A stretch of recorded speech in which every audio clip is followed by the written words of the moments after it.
요한계시록 7장 인침을 받은 14만 4천 명이네요. 교회죠. 9절부터 17절까지 한 절씩 교독하고 17절을 같이 읽겠습니다. 요한계시록 7장 9절 제가 읽겠습니다. 이일 후에 내가 보니 각 나라와 족속과 방언과 백성과 방언에서 아무도 능히 셀 수 없는 큰 무리가 나와 흰옷을 입고 손에 종려 가지를 들고 보좌 앞과 어린 양 앞에 서서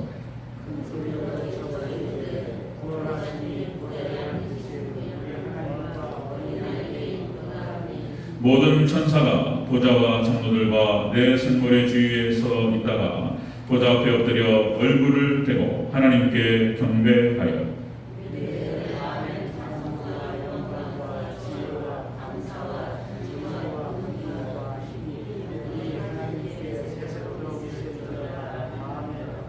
장로 중 하나가 응답하여 나에게 이르되 이 흰옷 입은 자들이 누구며 또 어디서 왔느냐.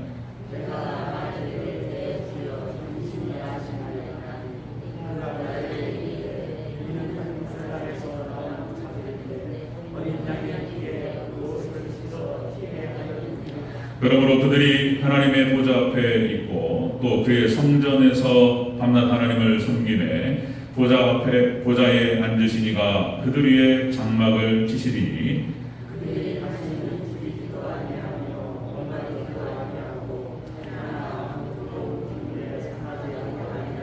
함께 있습니다. 이는 보좌 가운데 계신 어린 양이 그들의 목자가 되사 생명수 샘으로 인도하시고 하나님께서 그들의 눈에서 모든 눈물을 씻어 주실 것입니다. 아멘. 네, 인사하겠습니다. 어린 예수님. 네, 예수님의 영이 앞평강에 넘치시기를 축원합니다. 아멘. 네, 오늘 함께 읽으신 요한계시록 7장 9절에서 17절 말씀. 오늘 본문을 토대로 흰옷 입은 무리 천국 입성 예배라는 제목으로 말씀하겠습니다. 안 되네. 조성민? 안 됐나? 그래. 네, 어제 여기서 집회 임시총회를 하다 보니까 몇 군데 분들었어요. 또 하여튼 교회가 이제 마을을 섬기는 차원에서 그렇게 했던 건데 우리 장로님들과 우리 성도님들 잘 이해해 주시고 그렇게 해주셔서 감사합니다. 어쨌든 그 비대위 굉장히 고마워해요. 굉장히 고마워합니다. 그래서 이렇게 이제 협상이라든가 이렇게 얘기가 좀 잘 될 것 같다 이런 생각이 들어요. 그래서 이제 계속 기도해 주시고. 네, 흰옷 입은 무리 천국 입성 예배를 하겠습니다. 같이 한번 따라하겠습니다. 흰옷 입은 무리 천국 입성 예배. 흰옷 입은 무리가 천국에 들어가서 천국에 입성해서 하나님께 천국에서 찬양 예배드리는 거예요. 마지막 예배를 제가 말씀을 드립니다. 자, 예배란 무엇인가? 그리고 예배는 어떻게 드려야 되는가에 대해서 지금 오늘까지 7번째 시간을 갖도록 하겠습니다. 좀 지겨울 정도로 반복하는데요. 여러분들 노여하지 마시고 그렇게 해서 이해해 주시고 이게 뼈에 새겨야 돼요. 뼈에 새겨야 됩니다. 자, 여러분들 첫 번째가 우리 봤던 것이 최초의 세 가지 예배 형태, 가인의 예배, 아벨의 예배, 그리고 셋의 예배. 우리는 아벨의 예배와 셋의 예배를 드려야 된다. 자, 두 번째, 아브라함이 드렸던 모리아산 예배, 아브라함이 드렸던 그 예배로 하나님께 영광을 올려드려야 된다. 그래서 그 다음에 이제 출애굽한 이스라엘 백성들이 홍해를 건넌 다음에 하나님께 찬양 예배를 드렸죠. 우리의 찬양 예배는 그런 예배, 우리를 구원하시고 사단 마귀를 갖다가 하나님 심판하신 감사와 찬양을 하나님께 드리는 그 예배여야 된다. 그 다음에 솔로몬의 1000번째 예배, 그죠? 예배를 한번 잘 드렸다가 전무후무한 축복을 받죠. 그런 거예요. 그래서 솔로몬 1000 예배 같은 그런 예배를 드려야 된다. 그 다음에 이제 예수님께서 말씀하셨던 영과 진리의 예배, 그죠? 온 마음을 다해서 성령님을 의지하면서 말씀 진리 붙들고 하나님께 나가는 예배여야 된다.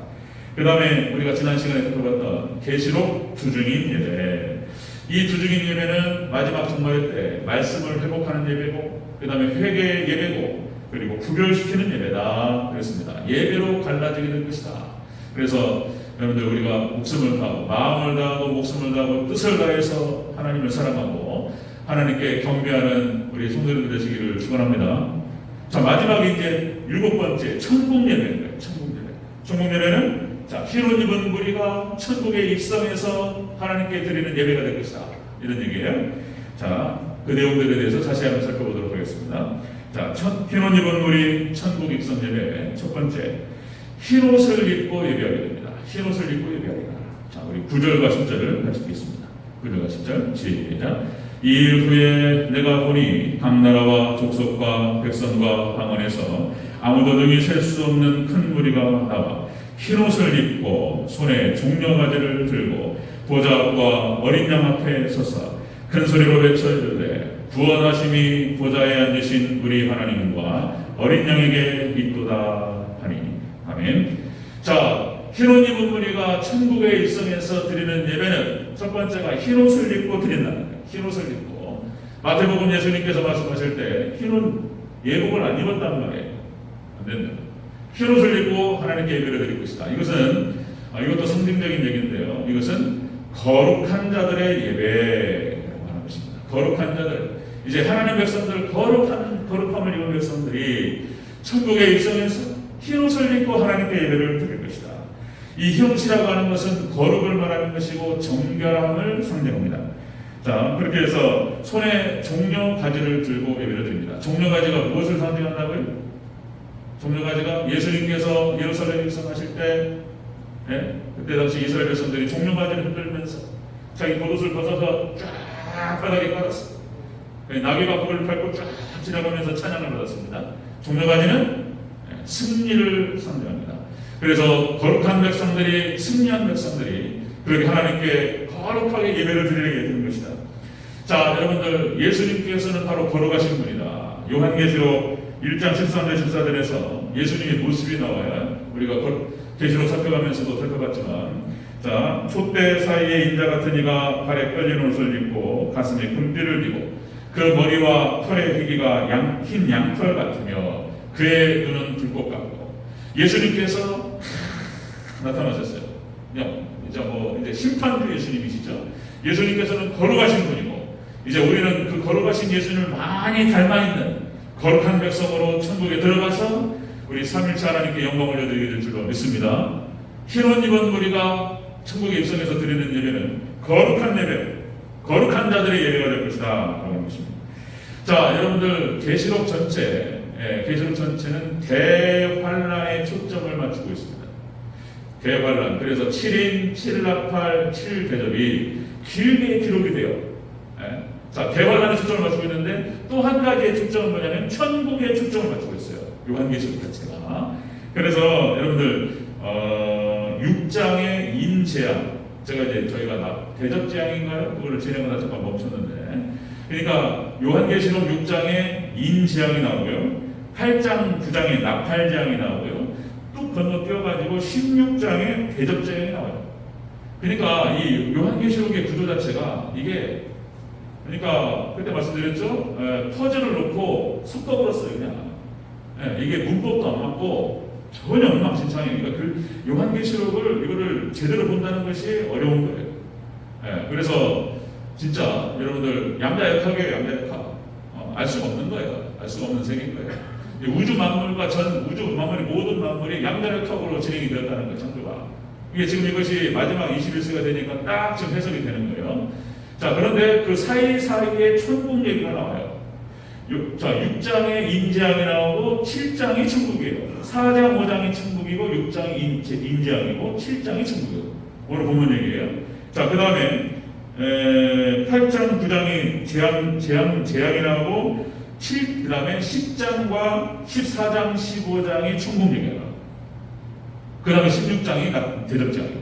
이 구조 자체가 그렇게 되어 있어요.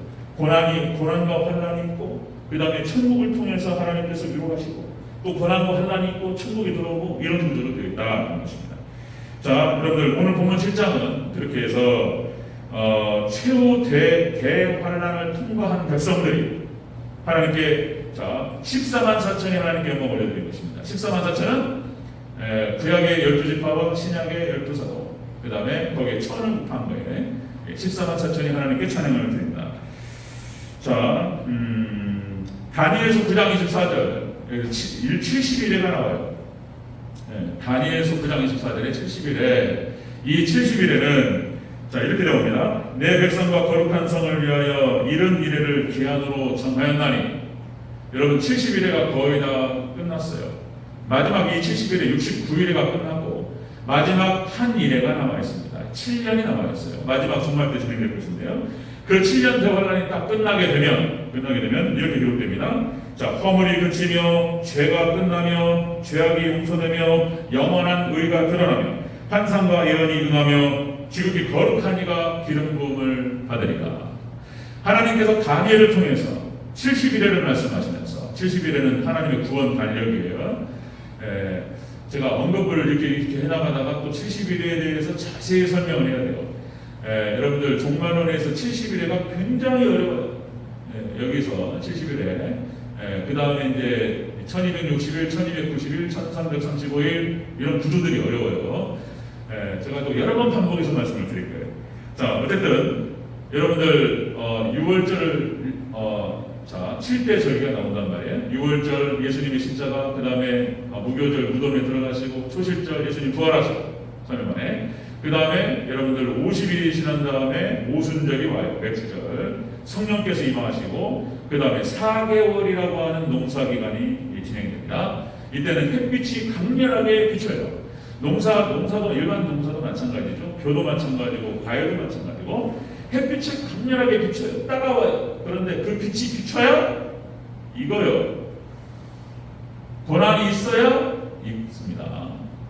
고난이 있어야 이거요. 그 4개월의 기간, 4라고 하는 숫자는 고통의 숫자라고 말씀드렸죠. 4개월의 농사기간이 끝나고 이제 추수가 진행돼요. 나팔절 예수님께서 오시고 대속죄일, 그래가지고 이제 완전 성화가 이때 이루어지고 영화 구원이 이루어져요. 그리고 이제 마지막에 토막절, 수장절, 곡식을 거둬가지고 이제 창고에 드립니다. 천년왕국 들어가요. 그러니까 여기도 마찬가지예요. 7대 절기도 반드시 4개월이라고 하는 대환란 기간을 지내야 되는 거예요. 햇빛을 받는 여름을 통과해야 되는 거예요, 여러분. 자, 여러분들 그렇게 해서 70일에가 딱 진행이 되는데 성경 구조가 그렇게 생겼어요. 자, 여러분들 여러 번 반복해서 말씀드렸지만은 지금 20세기, 21세기가 들어와서 대교회 시대가 들어온 거예요.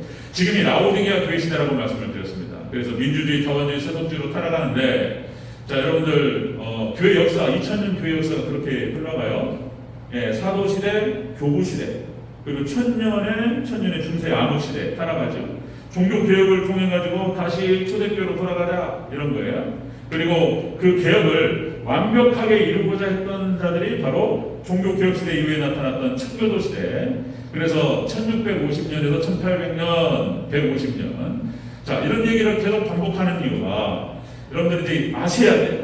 이제 이 프레임에 대해서 이제 여기 딱 머리 형성이 돼버려야 돼요. 옛날에 주판, 저는 저희 형이 이제 한 1단 정도 돼요. 저는 거기 안 다녔어요. 주산 학원 안 다니고 태권도 학원 다니고 했는데, 하도 반복하면은 이제 형이 하는 말이 머릿속에 이 주판이 딱 형성된다, 암산할 때 막 부르면은 머릿속에서 튕기는 거예요. 하도 반복하면 머릿속에 형성돼요. 자, 여러분들 지금은 타락시대고 대교시대입니다. 교회를 떠나요. 하나님을 떠나는 시대예요. 그런데 역시 우리는 아직 끝까지 믿음을 지키면서 18세기 청교도 시대 그 신앙, 지금 제가 말씀드리는 게 그거예요. 교육주의 신앙, 하나님 중심, 말씀 중심, 교회 중심, 이거예요. 교육주의 신앙, 청교도 신앙. 그리고 오직 예수님, 오직 예배, 오직 천국. 여러분들 딱지게 얘기가 들어와가지고 여러분들 딱 이거 붙드는 거예요. 이거. 결국은 이걸로 이깁니다. 여러분들 우리 대전제일교회가 그렇게 해서 하나님께서 인정하시고 축복하시는 복된 교회가 되기를 주 여러분으로 축원합니다. 청교도 시대 때 전 세계 선교를 완성하고 부흥을 이뤘어요. 이 신앙에 하나님께서 기름을 부으셨던 거예요. 부흥을 부으셨던 거예요. 여러분 이 신앙 다시 회복할 때 우리 대전제일교회가 놀라운 부흥의 역사가 일어날 줄로 믿습니다. 그런 축복이 있으시기를 축원합니다.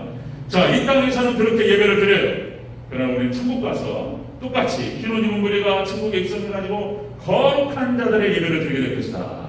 여러분, 첫 번째요. 두 번째 보면요, 흰옷 입은 무리가 천국에 입성해서 드리는 예배. 두 번째는 어린 양 앞에 서서 경배합니다. 어린 양께 경배하는데, 좀 긴데요. 우리 9절부터 다시 한번 읽겠습니다. 9절부터 다시 한번 읽겠습니다. 14절까지 쭉 같이 한번 읽겠습니다. 시작. 이일 후에 내가 보니 각 나라와 족속과 백성과 방언에서 아무도 능히 셀 수 없는 큰 무리가 나와 흰옷을 입고 손에 종려가지를 들고 보좌 앞과 어린 양 앞에 서서 큰 소리로 외쳐 이르되 구원하심이 보좌에 앉으신 우리 하나님과 어린 양에게 있도다 하니 모든 천사가 보좌와 장로들과 네 생물의 주위에 서 있다가 보좌 앞에 엎드려 얼굴을 대고 하나님께 경배하여 이르되 아멘. 찬송과 영광과 지혜와 감사와 존귀와 권능과 힘이 우리 하나님께 세세토록 있을지어다. 아멘 하다가 장로 중 하나가 응답하여 나에게 이르되 이 흰옷 입은 자들이 누구며 또 어디서 왔느냐. 내가 말하되 내 주여 당신이 아시나이다 하니 그가 나에게 이르되 이는 큰 환난에서 나오는 자들인데 어린 양의 피에 그 옷을 씻어 희게 하였느니라. 아멘. 어린 양 앞에 서서 경배하게 될 것이다.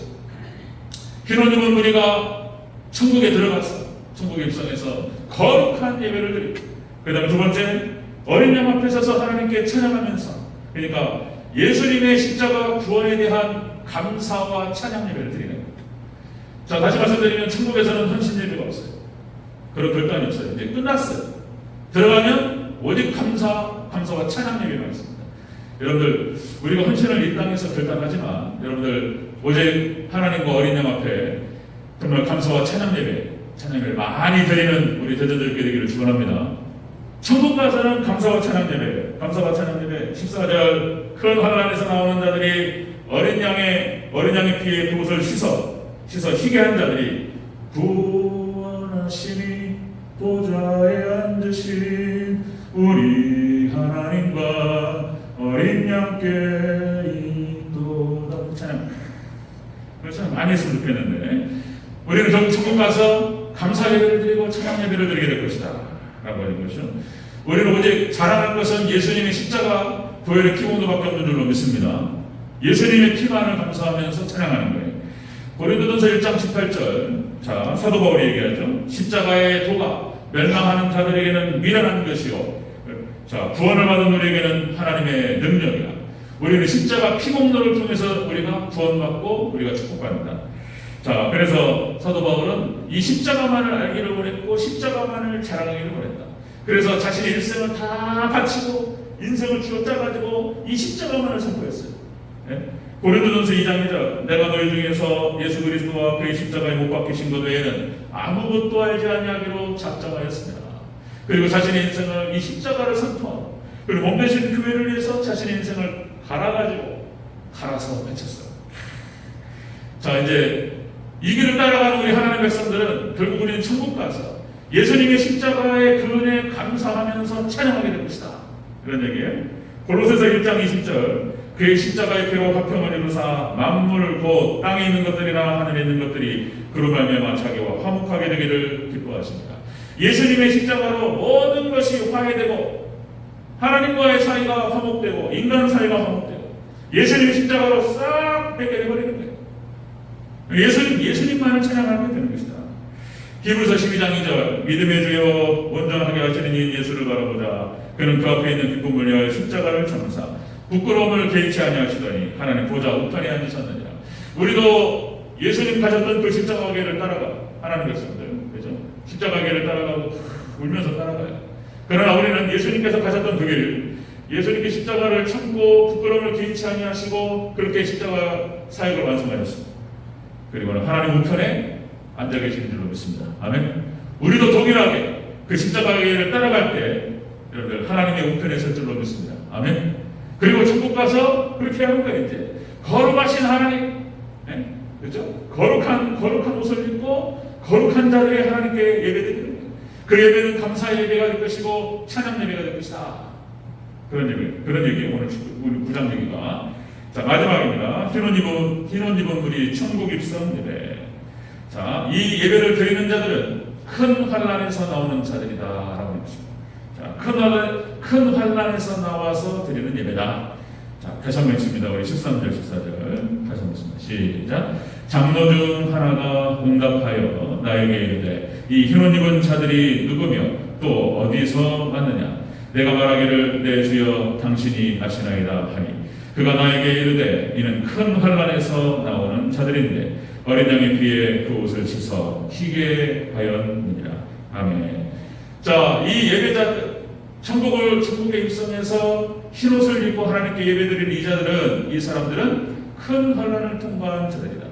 큰 환난에서 나와서 하나님께 드리는 예배다. 자, 여러분들 우리 하나님 백성들이 대환난을 이기고 하나님께 감사와 찬양 예배를 드리게 될 것이다라는 것입니다. 대환난을 이기고, 자, 다시 말씀드리면 이 사람들, 하나님께 천국에 입성해서 흰옷을 입고 하나님께 예배를 드리는 이 사람들은 7인 7납할 7대접을 통과해요. 마지막 7번째 대접이 쏟아질 때, 그때 휴거됩니다. 자, 그대로 한번 말씀드렸지만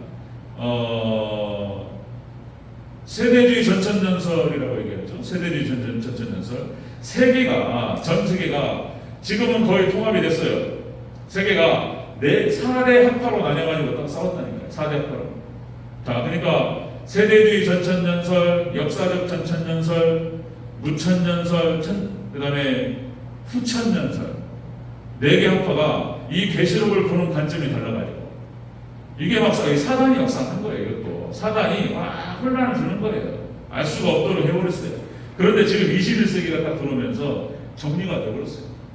이제는 다 정리가 됐습니다. 위에 있는 제가 표현을 잘해야 돼요. 대가리라고 하면 안 되고, 위에 리더들이 그 학설들과 학파들 중에서 여기 위에 계신 분들이 합쳐버린다니까, 이게. 세대교체는 제가 그전에도 말씀드렸죠. 제가 순복음교회 출신이라고. 순복음교회 이단입니까? 순복음교회 조영기 목사님 이단이냐? 모사리 기도원이 잘못된 것이냐? 안 그렇죠? 지극히 성령론을 강조하고, 그런데 조금 삐뚤어진 부분들이 있어요. 성령론 부분에서 예를 들어서 방언을 받아야 구원을 받는다라고 한다든지 아닌 거예요. 그런 얘기하면 안 돼요. 그 다음에 이 조영기 목사님이야 이제 신학이 약하다 보니까 신학의 깊이가 작다 보니까 이런 얘기가 나온 거예요. 그러니까 이제 세대주의 전천년설을 받아들이는 거예요. 오순절을 통해서. 그래서 제가 수목교회 있을 때 세대주의 전천년설을 들은 거예요. 과거에 휴거라는 책도 세대주의 전천년설을 기반으로 두고 써진 책이에요. 그러니까 이제 이런 거예요. 이중 재림을 얘기하는 거예요. 공중 재림과 그다음에 이 땅의 재림을 얘기하는 거예요. 예수님께서 공중 재림을 하시면 공중 권세를 갖고 있던 사단이 땅으로 내려온다는 거예요. 그리고 7년 대환란이 시작돼요. 그리고 이제 예수님께서 이제 땅으로 재림하셔서 싹 정리하는 거예요. 그리고 이제 공중 재림하실 때 교회는 휴거된다는 거예요. 그래서 환란을 지나지 않는다. 이런 구조로 배웠어요. 그리고 교회는 환란을 통과하지 않고 우리는 휴거된다. 할렐루야. 이랬단 말이에요. 그러니까 휴거되기 위해서 막 기도하고, 그러니까 사실상 미국에 있는 세대주의 달라스 신학교를 중심으로 한 필립 성경인가요? 이제 달라스 신학교를 중심으로 한 세대주의자들이 미국에 있어요. 이단 아닙니다.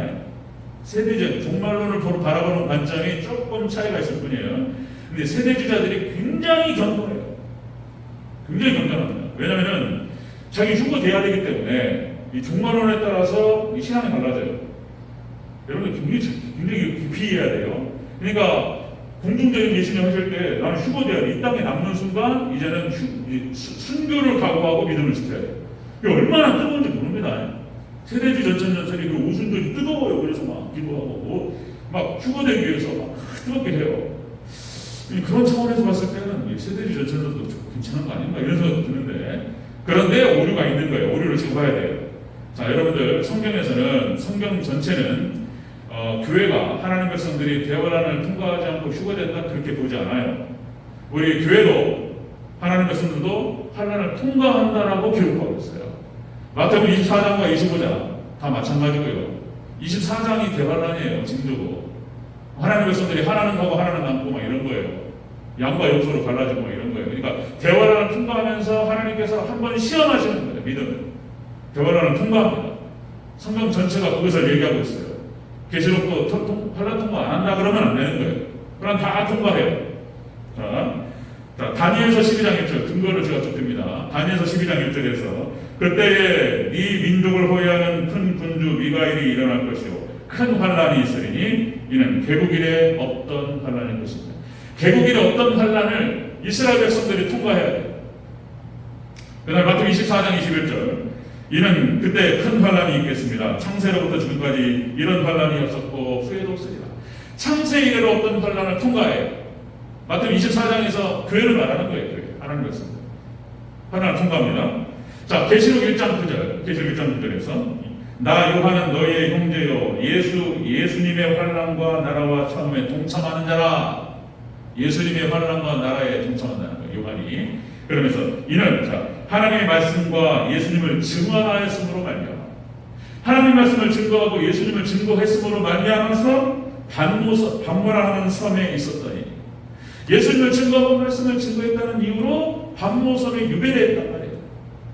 그러니까 여러분들 우리 하나님 백성들 교회는 대환란을 통과해요. 또 여러분 말씀드리면 히브리서 11장에 나타나는 믿음의 선진들, 믿음의 용사들, 그렇죠? 15명이 기록되는데 그 믿음의 선진들 아브라함과 이삭과 야곱과 요셉과 모세와 왜 또 저기 여호수아와 갈렙과 이스라엘 백성들은 출애굽에서 40년을 광야를 통과했어요. 고난을 통과하지 않는 사람들이 아무도 없어요. 믿음의 선진들 하나같이 환난과 고난을 통과했어요.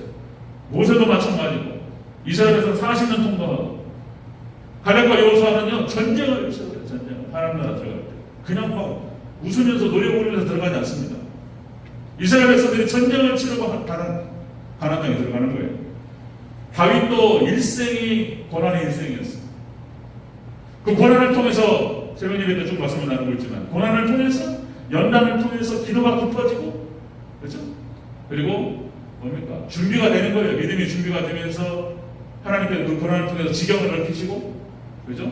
그리고 그 과정에서 하나님께 으뜸을 만드시고 최고를 만드시고 여기서 예외되는 사람이 아무도 없어요. 다 환난과 고난을 통과하는 과정에서 준비가 돼요. 그렇죠? 환난과 고난이 없으면 안 돼요. 제가 가졌던 여러 가지 깨달음들과 그리고 여러 가지 기름들이 있어요. 거저 얻은 게 아니고요. 아주 비싼 대가를 지불하고 얻는 거예요. 여러분들 믿음들 그냥 오는 거 아니에요. 장로님들, 권사님들 여기 신앙생활 30년, 40년 끝날 때까지 우리가 이 땅에서 끝나는 그날까지 영적 전투는 계속됩니다. 환난 다 통과해요. 자, 이렇게까지 말씀드릴 수 있어요. 믿음의 하나님 백성이라고 하는 믿음의 증표가 고난이에요. 고난이 없으면 하나님 백성이 아닐 가능성이 커요. 왜냐하면 하나님 백성들은 이 땅에서 살아가는데 이 땅하고 섞이질 않아요. 물과 기름처럼 물에다가 구름을 이렇게 또 떨어뜨리면 섞이지 않고 돌아다녀요. 마치 하나님 백성들은 그런 거예요. 이 세상에서 섞이지 않고 이게 돌아다녀요. 그러니까 이 세상에서 살면서 고난을 당할 수밖에 없는 거예요. 만약에 하나님 백성이라고 하면서 이 땅에서 잘 조화를 이루고 전혀 고난도 없고 나이스하고 너무 재밌고 막 이러면 하나님 백성이 아닐 가능성이 커요. 노아가 방주를 산 위에다 지으면서 얼마나 많이 모욕을 당하고 수모를 당하고 미친놈 소리를 듣고 그렇게 했겠습니까? 그렇죠? 노아는 그때 당시에 섞이질 않았어. 하나님 백성이 마지막 때 노아의 때와 같으리라. 안 섞여요. 겉도는 거예요, 이게. 겉도는 거예요. 고난을 당하는 거예요. 손가락질 당하고. 근데 고난이 없다. 이 땅에서 막 다 교회에서도 적응을 잘하고 이 세상에서도 적응을 잘하고 적응 잘해야 되겠죠. 적응 잘하고 그러지만 적당한 선에서는 고난과 어려움이 있는 거예요. 이 땅에 적응하지 못하기 때문에 어떤 면에서 그런 것입니다. 요한복음 16장 33절 예수님께서 하신 말씀입니다. 세상에서 너희가 환난을 당하나 당대하라. 내가 세상을 이겨노라 하시니라. 아멘. 우리가 이 땅을 살아가면서 하나님 백성들 교회는 환난을 당해요. 고난이 있어요. 예배 지키는 거 어려워요. 새벽 예배 힘들어요. 말씀 하나 순종하려면 막 그렇게 사단이 없어요. 그거 못하게 하려고. 이게 막 진짜 말씀으로 순종하려고 막 목숨을 걸어야 돼. 이게 뭐냐 말이지. 하나님 말씀대로 살아보려고 노력하면 그렇게 힘들어요. 포기해버리면 쉬워요. 에라이 모르겠다. 그냥 누워버리면 쉬워요. 그런데 그렇게 안 하려고 어떻게든 말씀대로 하나님 살아보려고 하면은 어려워요. 고난과 혼란이 있어요. 마지막 개발할 때는 마찬가지. 우리 하나님 백성들 교회는 고난을 통과해요. 그것이 하나님 백성이라고 하는 증표예요. 증표. 고난이. 그런 것입니다. 자, 그러나 여러분들 흰옷 입은 무리가 천국에 입성해서 하나님께 찬양합니다. 흰옷 입은 무리 천국에 들어가서 하나님께 찬양드리는 사람들은 이렇게 환난을 통과하는 자. 환난을 통과해서 이기고 들어갑니다. 거룩한 옷을 입고 거룩한 자들이 그렇게 해서 뭡니까? 십자가, 예수님의 십자가 구원에 감사하고 찬양합니다.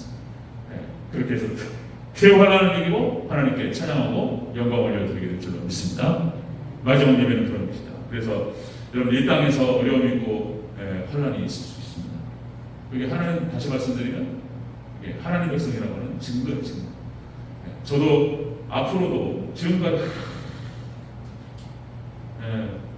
정말 쉽지 않았어요. 그전에도 한번 말씀드린 것 같은데 저는 굉장히 긍정적인 사람이에요. 굉장히 긍정적이고 낙천적이고 웬만해서 낙심 안 해요. 하나님이 그런 성격을 주셨어요. 나름대로 사람도 많이 받고 다 해, 다 가능해. 그러면 바라보고 가면 하나님이 은혜 주셨어요. 그런데 저한테 막 환난이 오고 막 그럴 때 낙심될 때가 한두 번이 아니었어요. 제 성격에도 불구하고 언제는 이런 생각도 한번 들더라고요. 와, 죽어버리고 싶다 이런 생각이.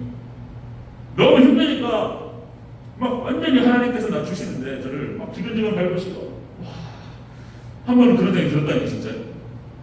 자살해버릴까? 굉장히 셌어요. 저도 나름대로. 그걸 다 말씀드릴 수는 없지만 여러분들 정말 죽고 싶을 정도로 혹시나 우리 성도님들 중에서 너무 힘들어가지고 나 낙심되고 혹시 그런 분들 지금 다 그래요. 어렵습니다. 서울 아파트값 떨어진다는 얘기도 막 오늘 아침에도 보는데 20대 30대 연결족 지금 뭐 완전히 지금 멘붕이다 막 이런 얘기 어려워요. 지금 어렵습니다. 그러나 여러분들 다 하나님의 놀라우신 뜻과 계획이 있다 믿으셔야 됩니다. 아멘. 어렵고 힘들 때 환난을 통과하는 과정에서 여러분들 그 그릇이 준비가 됩니다. 그래서 여러분들 결국 우리는 하나님 백성들은 천국에 입성해서 거룩한 옷을 입고 하나님을 찬양하게 될 줄 믿습니다. 아멘. 힘을 내시고 주님만 의지하시길 바랍니다. 아멘. 아멘. 기도하겠습니다.